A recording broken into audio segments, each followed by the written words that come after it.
তো পুরো কলকাতার টিম নেমে গেছে, তুই তো নেওয়ার কি আছে? হ্যাঁ, তোর নেওয়ার কি আছে দাদা? না থাক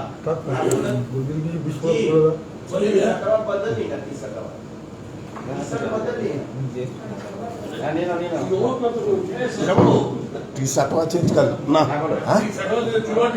अरे ठीक, अरे भाई যেরকম আছে সেরকম। আস্তে আস্তে আস্তে আস্তে আস্তে বাহ, ঠিক। বলছি যে কামারহাটি আড়িয়া দেওয়া প্রসঙ্গে অর্জুন সিং এর নাম উঠে আসলো, মুখ্যমন্ত্রী খোদ মুখ্যমন্ত্রী নাম উঠে আসলো না, নাম উঠানো হলো? নাম উঠানো হলো যে অর্জুন সিং এর। তো কালকে তো জবাব দিয়ে দিয়েছি, আমি তো বলে দিয়েছি যে মমতা ব্যানার্জি মিথ্যা কথা বলে। মমতা ব্যানার্জি মানে বাংলার মানুষের দুর্ভাগ্য, আমারও দুর্ভাগ্য, আমি বাংলা নাগরিক হিসাবে বলছি, একজন মুখ্যমন্ত্রী জানেনই না কি কোন বিধানসভা অরিয়াদা কোন লোকসভার মধ্যে পড়ে, কে ওখানকার বিধায়ক, কে ওখানকার এমপি, উনি জানেনই না। রোজ এমপি এমএলএ লড়াই করছে, উনি অর্জুন সিংকে ওখানকার এমপি বানিয়ে দিয়েছেন। 2021 সালে ভিডিও উনি বলছেন ভালো, 2021 সালের পরে তো উনি মন্ত্রী আছেন, মুখ্যমন্ত্রী আছেন, পুলিশ মন্ত্রী আছেন, তো কেন তাদেরকে অ্যারেস্ট করেন? সেই যে বাড়বাড়ান্তি আছে ওখানকার কাউন্সিলর, ওখানকার তৃণমূলের পুরনো কার্যকর্তা, তারা তো সবাই জানে ওখানে কীভাবে মদন মিত্র তাকে নিয়ে নাচানাচি মাখামাখি করে ওখানে লুটের সাম্রাজ্য কায়েম করেছে, কল সেন্টার থেকে নিয়ে পুকুর ভরাট থেকে নিয়ে কি হয় না ওখানে।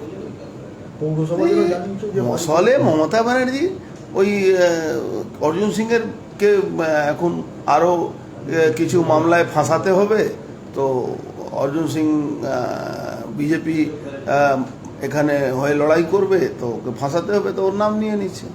তো অত সোজা নাকি 165টা মামলা করে উনি আমার কি করতে পারবেন?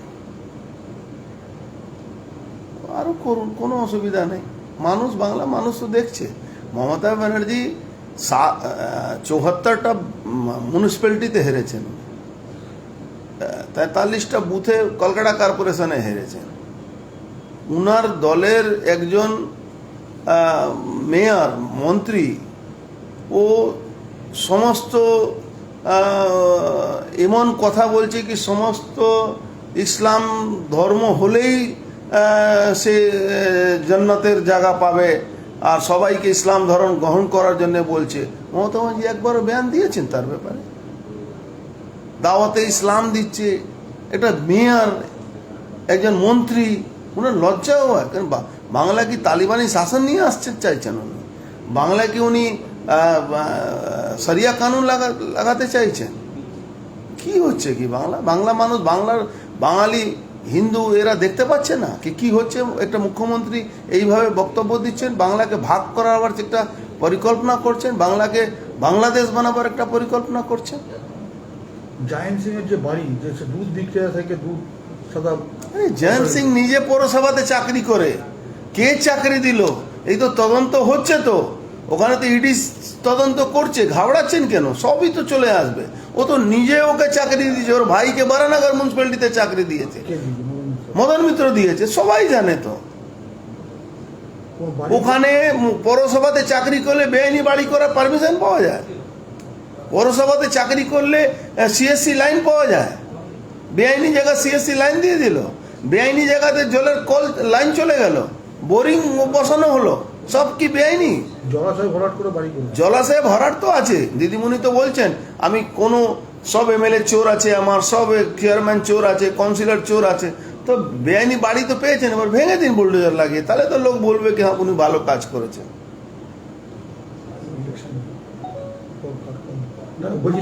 বাগদাটা নিয়ে বলবে নাকি? বাগদায় তৃণমূল কর্মীর হাতে এসআই পিস্তল, সে ছবি পোস্ট করেছে। এটা তো কোনো নতুন ব্যাপার না, এটা তো কোনো নতুন ব্যাপার না কি পুলিশের পিস্তল নিয়ে, বন্দুক নিয়ে, হ্যাঁ 9mm পিস্তল নিয়ে ও বুথ দখল করেছে। এটা তো তৃণমূলের জন্য কোনো নতুন ব্যাপার। তৃণমূলে পুলিশ তো একই আছে। আরে লজ্জা হওয়া উচিত, আমি তো মমতা ব্যানার্জি বা তৃণমূলকে লজ্জা হওয়ার জন্য বলবো না, এটা লজ্জা হওয়া উচিত ইলেকশন কমিশনকে, যে ইলেকশন কমিশন এই ধরনের কাজ করার জন্য এলাও করছে। ইলেকশন কমিশনকে তো আমি বলবো ইলেকশন কমিশনের উপরে মামলা করা উচিত। ইলেকশন কমিশন কিভাবে গণতন্ত্রকে রক্ষা করতে পারছে না? ওয়াই? কারণটা কি? শান্তনু সেন বলছে তৃণমূলের কর্মী না বিজেপির কর্মী। আরে শান্তনু সেন কি করবে বেচারা? ও তো ওকে যা বলে দিচ্ছে তাই বলবে। ও কি বলবে? কিন্তু এলাকার লোক তো জানে। আর যদি বিজেপি কর্মী হয় তাহলে অ্যারেস্ট করুক। কেন অ্যারেস্ট করছে না? তাহলে ওকে অ্যারেস্ট করে তদন্ত কি কোথা থেকে 9mm পিস্তল, তাহলে তার মানে পুলিশের লোক ওই যে বিজেপি করছিল তাই ওকে দিয়ে দিয়েছে। এই ঠিক ওই সময় এসছে নন্দীগ্রামে যখন পুলিশের অস্ত্রগার থেকে অস্ত্র দিয়ে সিপিএম ওই সাধারণ গরিব মানুষের উপরে গুলি চালাচ্ছিল, সেম ওই পজিশনে আসছে পুলিশের অস্ত্রগার থেকে আর্মস যাচ্ছে। আপনার ভুলে গেছেন আপনারা হয়তো, শেখ শাহজাহানের ওখানে যখন আর্মস রিকভারি হয়েছিল সেখানেও পুলিশের আর্মস ছিল। তো এটা কোনো নতুন ব্যাপার না। কি করে বেরোচ্ছে পুলিশের অস্ত্রগার থেকে অস্ত্র? কি করে বেরোচ্ছে? ওরা পায়ে হেঁটে বেরোয় না, কোনো অস্ত্র তো পায়ে থাকে না। কেউ না কেউ তৃণমূলের নেতারা বা কোনো পুলিশ অফিসার তৃণমূলের সেই তো নিয়ে বের করে দিয়ে দেয়। বলছি যে পুলিশ কর্মীর ব্যবহৃত অস্ত্র 9mm পিস্তল সেটা ফেসবুকে পোস্ট করেছে, তার কোনো রকম যোগসাজশ আছে সেই তৃণমূল কর্মীর সঙ্গে? তার কাছে কি আমি তো আপনাকে হয়তো বুঝাতে পারছি না। 9mm পিস্তল যেটা ব্যান্ড আছে, ও সেটাও পুলিশকে সাপ্লাই আছে বা আর্মিকে সাপ্লাই হয়। সেই আর্মসটা যদি তৃণমূলের কর্মী হোক বা কারো কোনো একটা লোকের কাছে আসে, তার মানেটা কি হলো? তার মানে হলো সেই লোকটা পুলিশের সঙ্গে তার রিলেশন আছে। পুলিশ যত অস্ত্র শস্ত্র বা গুলি কেউ ফ্যাক্টরিতে তো তৈরি সরাসরি আসে না, সবটাই পুলিশের মাধ্যমে আসে। যে কোনো রাজ্যে যে অস্ত্র বেআইনিভাবে যেটা বেরোয় সব পুলিশের অস্ত্রগার থেকেই বেরোয়। এই গুলি 9mm 303 এটা সব অস্ত্রগার থেকে, কিন্তু প্রহিবিটেড বোর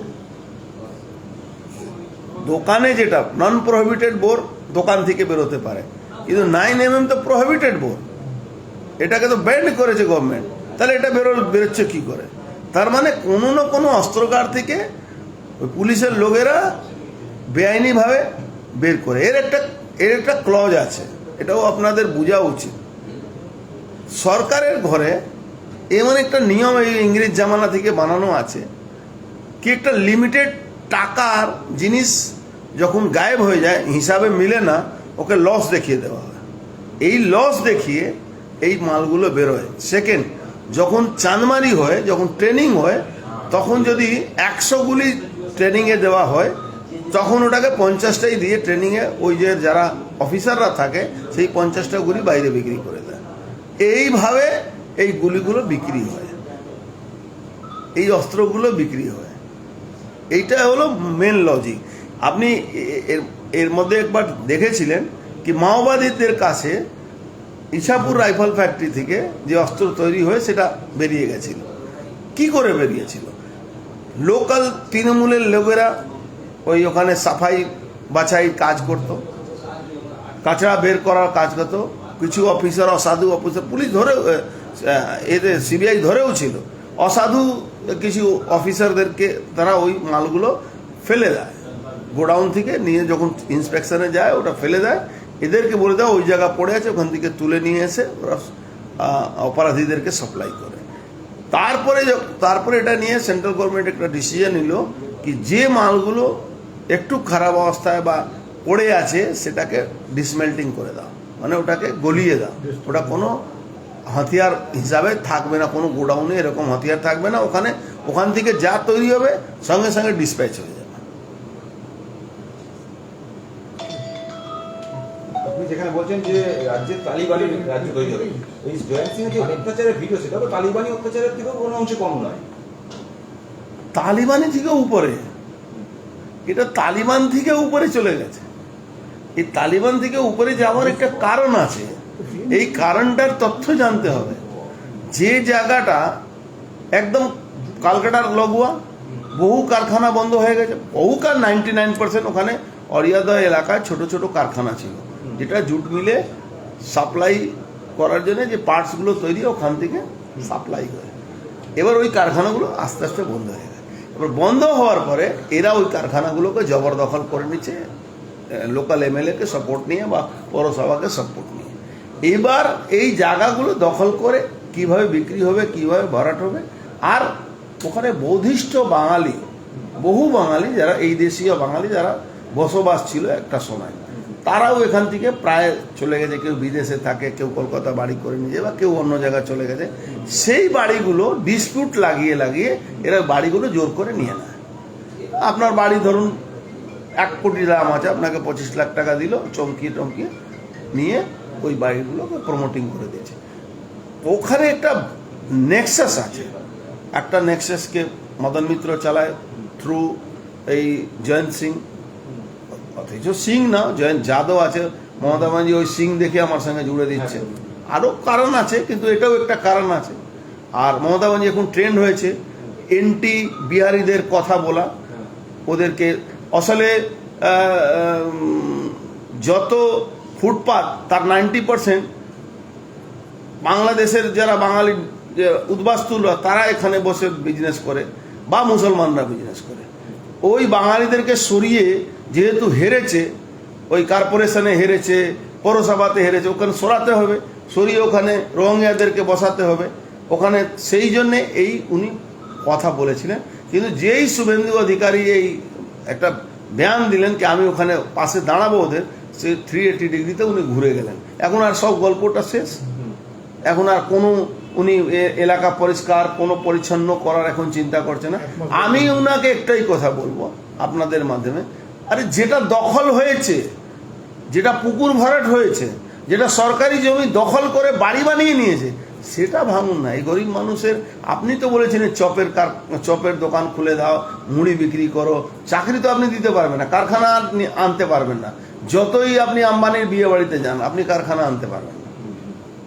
কেন সেও বাংলাতে ওই সরকারি জায়গাতে জমি ফুটো করে ওই যে ওদের ওয়ার বসাবে, অন্য কিছু এখানে কারখানা করবে না, নিশ্চিত থাকুন। ওরা সরকারের ইনফ্রাস্ট্রাকচারকে ইউটিলাইজ করে লুটে পুটে খায়। একদিকে আপনি আম্বানি আডানির বিরুদ্ধে বলবেন, একদিন আম্বানি আডানিতে বিয়ে বাড়িতে খেতে যাবেন। তো গরিব মানুষের গল্প করার তো দরকার নেই। কিন্তু বাংলার কিছু এমন মানুষ আছেন যারা 1000 টাকা নিয়ে তাদেরকে ভোট দিয়ে দিচ্ছে, কিন্তু তারা বুঝতে পারছেন না কি বাংলার কি অবস্থায় চলে গেছে। এই জয়ন্ত সিং সঙ্গে যারা রয়েছে তারা কি ওই শাসক দলের প্রভাব খাটিয়ে কি তারা শাস্তি পাবে বলে মনে হয় এই পুলিশের কাছে? না না না, এই যে 4 দিন আপনাদের মিডিয়া চলছে, আরো 4 দিন হয়তো চলবে, তারপরে কবে ছাড়া পেলো এটা তো আপনারা দেখতে পারবেন না। ও সব গল্প আছে, আমরা তো বরাবরই দেখছি। দাদা, একটা ভিডিও ভাইরাল হয়েছে, প্রকাশ্যে গুলি চালানো শেখাচ্ছে জয়ন্ত সিং এর সঙ্গে। কি আছে, শেখাতেই পারে। যার উপরে দিদি হাত, তার উপরে সে সব কিছু করতে পারে। পুলিশের ক্ষমতা আছে কি দিদির হাত যার উপরে থাকবে তাকে পুলিশ কিছু করবে? এই কেন্দ্রীয় তদন্ত সংস্থাকে তদন্ত করা উচিত বলে মনে হয়? এত একটা বড় ঘটনা ভিডিও নিয়ে কেন্দ্রীয় এজেন্সি তদন্ত করতে পারে কি না পারে আমি টেকনিক্যালি এটা বলতে পারবো না। কিন্তু যদি সাপ্লাই লাইন খুঁজতে হয়, এই অস্ত্রগুলো আসলো কোথা থেকে, তাহলে এন্ট্রি নিতে পারে, এনআইএ এন্ট্রি নিতে পারে।